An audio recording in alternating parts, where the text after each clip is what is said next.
Halo, perkenalkan nama saya Michelle Tabita. Saya adalah mahasiswi LSPR jurusan Hubungan Internasional dari kelas IR 221 SP. Pada kesempatan kali ini, saya akan membahas mengenai perkembangan energi terbarukan melalui pembangkit listrik tenaga mikrohidro atau PLTMH. Pertama-tama, saya akan membahas mengenai energi terbarukan. Energi terbarukan merupakan sumber energi dari alam yang dapat dimanfaatkan secara terus-menerus dan berkelanjutan. Pada umumnya, energi terbarukan berasal dari matahari, angin, air, biomasa, dan panas bumi yang nantinya akan menjadi andalan bagi manusia di masa depan. Energi terbarukan juga menjadi salah satu bentuk sumber energi alternatif yang diciptakan dengan memanfaatkan perkembangan teknologi yang semakin canggih. Energi terbarukan merupakan sebuah opsi terbaik untuk memenuhi kebutuhan energi listrik. Apalagi jika mengingat energi tidak terbarukan seperti bahan bakar fosil dan batu bara diprediksi bisa habis kapan saja dan membutuhkan waktu lama hingga jutaan tahun untuk dapat dihasilkan kembali. Di samping itu, sumber energi terbarukan bukan hanya dapat diperoleh selamanya, tetapi juga secara gratis. Hal ini juga merupakan salah satu alasan mengapa penggunaan jenis energi terbarukan ini ekonomis dalam jangka panjang. Seperti contohnya adalah penggunaan pembangkit listrik tenaga mikrohidro untuk memenuhi kebutuhan listrik di rumah masyarakat. Pembangkit listrik tenaga mikrohidro atau PLTMH merupakan pembangkit listrik berskala kecil yang menggunakan sumber energi terbarukan, yaitu air sebagai tenaga penggeraknya. Contohnya seperti sungai, saluran irigasi, maupun air terjun dengan cara memanfaatkan tinggi terjunan dan jumlah debit air.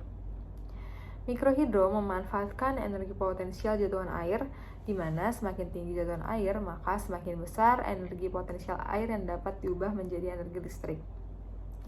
Secara teknis, mikrohidro memiliki 3 komponen utama, yaitu air, generator, dan turbin. Generator merupakan sebuah alat yang dihubungkan ke turbin untuk memutar kumparan magnet yang memicu dan membangkitkan arus listrik. Lalu, turbin juga memiliki fungsi untuk mengubah energi kinetik menjadi energi listrik dan kemudian akan didistribusikan ke rumah masyarakat sekitar yang disebut dengan hydroelectricity.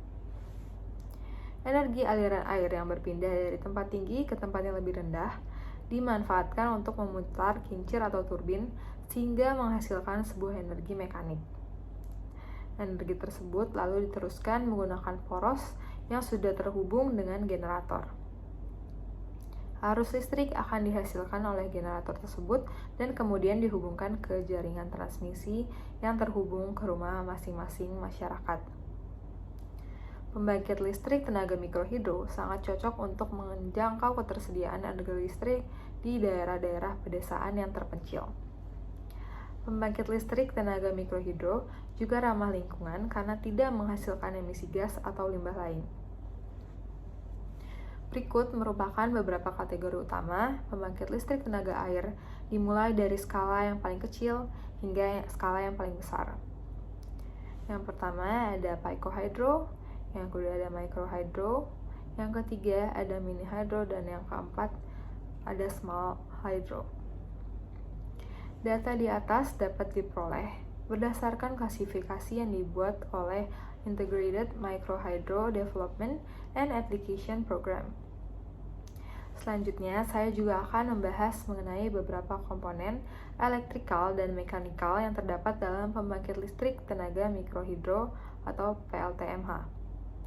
Yang pertama, bendungan merupakan bangunan yang berada melintang sungai yang berfungsi untuk mengalihkan aliran yang dibutuhkan untuk mengontrol tinggi air dalam sungai secara signifikan sehingga air cukup untuk dialihkan ke dalam intake sistem pembangkit.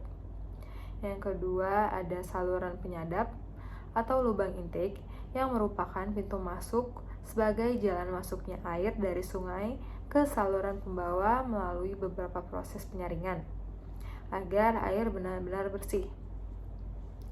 Lalu saluran pembawa untuk mengalirkan air dari intake sampai ke kolam penenang. Saluran ini juga berfungsi untuk mempertahankan stabilan debit air yang akan dialirkan menuju ke saluran pelimpah.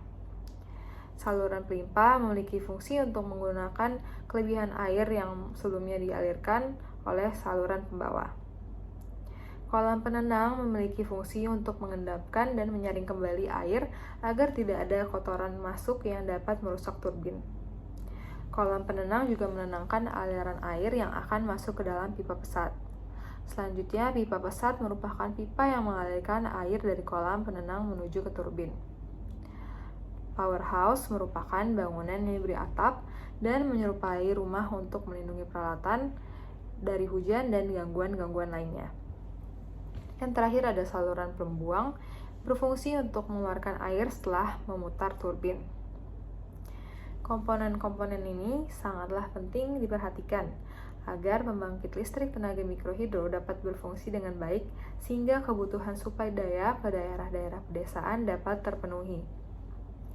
Menurut saya, pembangunan pembangkit listrik tenaga mikrohidro atau PLMTH adalah investasi jangka panjang bagi masyarakat dan lingkungan. Pembangkit listrik tenaga mikrohidro diklaim sebagai instalasi pembangkit listrik yang menggunakan teknologi mudah, sederhana, dan ramah lingkungan. Untuk lingkungan, penggunaan listrik melalui pembangkit listrik tenaga mikrohidro atau PLMTH dapat mereduksi jumlah gas rumah kaca yang terbuang ke atmosfer penyebab pemanasan global. Jadi, dengan kata lain, penggunaan pembangkit listrik tenaga mikrohidro atau PLMTH merupakan salah satu cara untuk mengatasi pemanasan global. Karena dengan menerapkan sistem pembangkit listrik tenaga mikrohidro, kita sudah mengembangkan sumber energi terbarukan. Potensi sumber daya air yang melimpah di Indonesia karena banyak terdapat hutan-hutan tropis memaksa kita untuk harus bisa mengembangkan potensi ini. Karena air adalah sumber daya alami yang terbarukan. Konversi air menjadi energi listrik sangat menguntungkan bagi Indonesia. Melalui pembangunan pembangkit listrik tenaga mikrohidro atau PLMTH, diharapkan akan meningkatkan kesadaran masyarakat dalam menjaga pelestarian hutan dan pengelolaan daerah dengan tangkapan air yang baik, agar menjamin keberlangsungan ketersediaan air sebagai sumber utama penghasil energi listrik. Krisis energi saat ini dapat ditanggulangi dengan dibangunnya pembangkit listrik tenaga mikrohidro, terutama untuk meningkatkan rasio kelistrikan pada daerah-daerah pedesaan yang terpencil dan tidak mampu dijangkau oleh jaringan listrik PLN. Sekian penjelasan saya mengenai perkembangan energi terbarukan di Indonesia melalui pembangunan pembangkit listrik tenaga mikrohidro. Terima kasih.